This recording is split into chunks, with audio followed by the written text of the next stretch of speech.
Marcellus Shale. Its mere mention brings about an endless number of questions. Just what is it? How will it impact us? And what will it mean to our future? We talked with more than a dozen experts to separate facts from fiction. It looks like it is being done in secret because you can't see what happens. It goes on under the ground, and people have a hard time understanding all the steps that we take as an industry to protect all these things that people are concerned about. They don't see the 5 or 6 professional geologists in the trailer watching the data in real time with high quality sensors, another layer above them of people watching them watch the data, and the real-time monitoring of pressures. They aren't seeing that. Everyone uses electricity, everyone travels, everyone buys products that sustain your life as you know it, that derive from natural resources. Marcellus was almost like we woke up one day and found gold in our backyard. We as a company and as an industry said, wow, we've got this incredible resource, a world-class resource, the second biggest natural gas field in the world.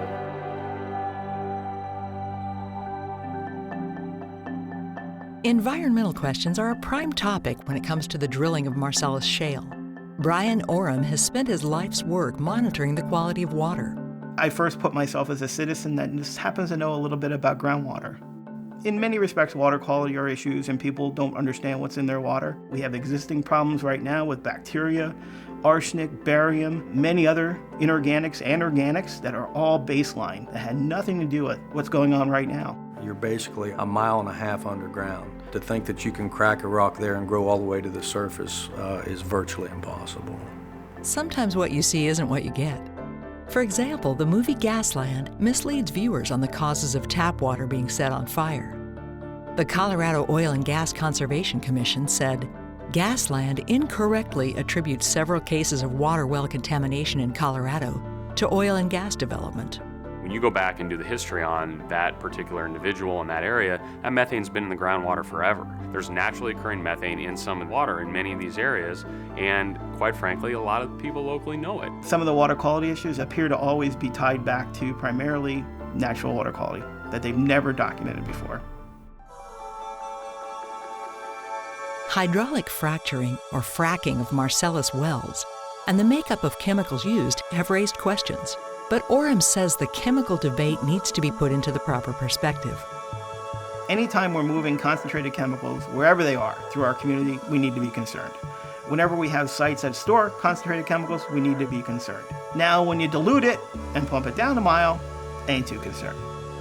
Technology and the desire for constant improvement of the process has led to significant changes in environmental protections. A multi-level cement and steel casing system provides multiple barriers of protection, while water used in the fracturing process is now recycled and reused at other locations.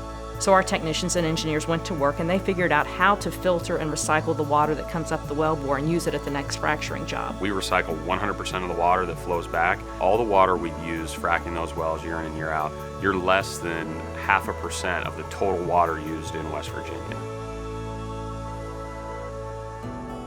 While some portray the industry of trying to hold back information, the reality is that those involved in the Marcellus Shale play are transparent in their operations. We take scores of people through rig tours every month. They need to see for themselves what's happening. And when they see it, there's a new level of comfort that they have. You hear all of this wailing and gnashing of teeth on the internet, and then when you see it for yourself, you think, what's all this about? When people can see it for themselves, they really are put at ease.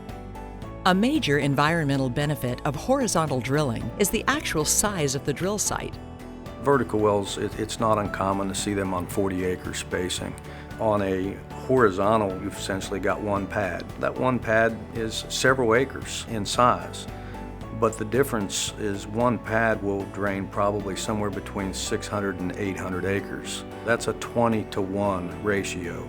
Across the country, natural gas is being used to generate electricity due to its affordability and abundance. According to the Energy Information Administration, natural gas-fired electricity generation is expected to account for 80% of all added electricity generation capacity by 2035. And I think there's a place for a lot of things, solar and hydro.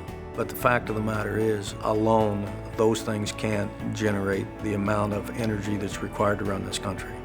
The state of West Virginia is well aware of the benefits of the Marcellus shale play and has already moved to make sure all sides are being treated fairly.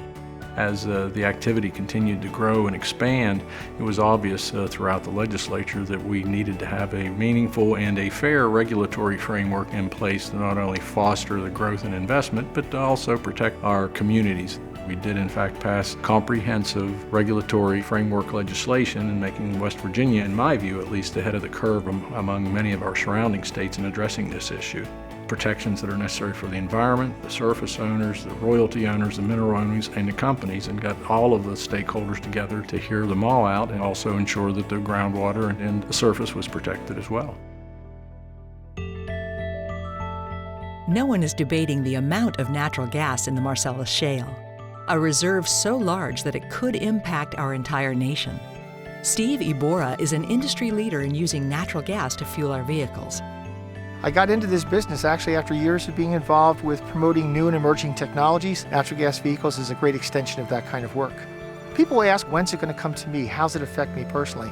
Right now where we are is about 120,000 natural gas vehicles on U.S. roads, and we have more than 12 million worldwide. So I think it's important that as we move forward, we think about what our transportation choices do and what it means to our quality of life. This is what really is going to help drive and really solidify the consumer adoption of the technology, along with great economics. Can you imagine? I mean, it would be $2 per gallon of gas equivalent at the pump, far fewer particulates and emissions, and all that money spent in this country.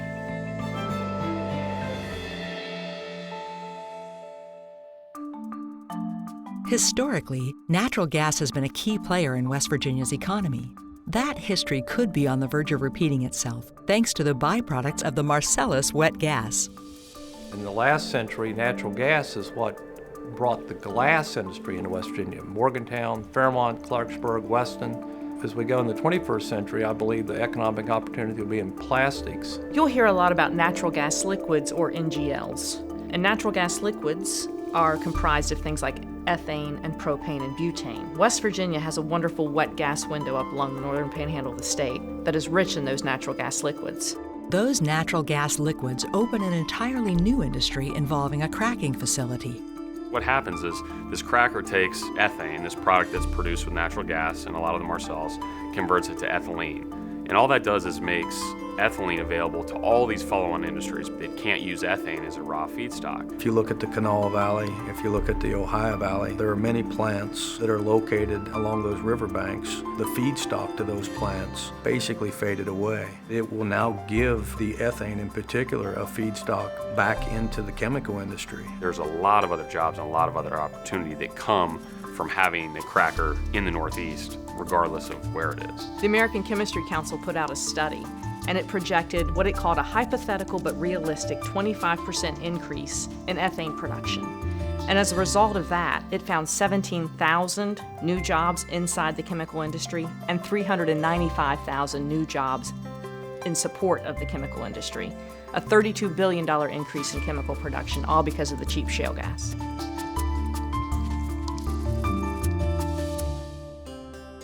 Job creation is already happening. Army veteran Nate Stone served 2 tours in Iraq. Upon his return, he could begin a career in petroleum engineering. For me personally, it's great to have the stability, to be close to family, to work close to home, and to see the financial impact that the oil and gas industry brings.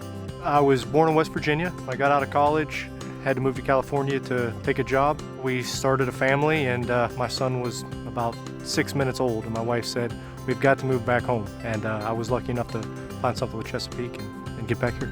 Started getting calls from all my friends from school saying, "Hey, how do I get back home? How do I get involved in this?" Because everyone wants to be by where they grew up. I run an office here in Morgantown with 27 employees. Several moved back into the area, including myself. 24 out of the 27 have ties to West Virginia.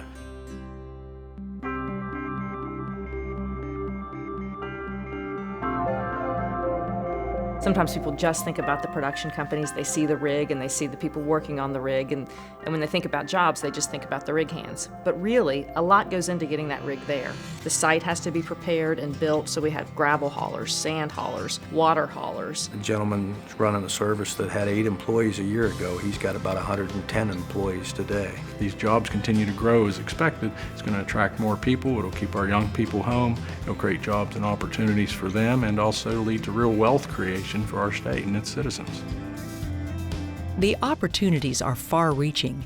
It seems that everyone in some way will be impacted by developing this resource.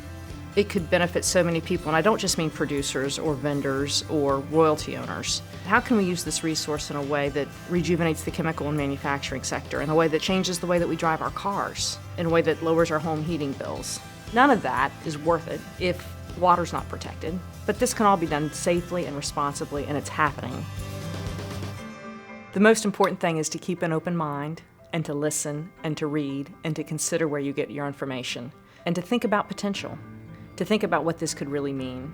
Sometimes I think people, for whatever reason, expect the worst, or think about the worst case scenario instead of planning for abundance, instead of planning for good things to happen, because there's a lot of good things that can happen from this.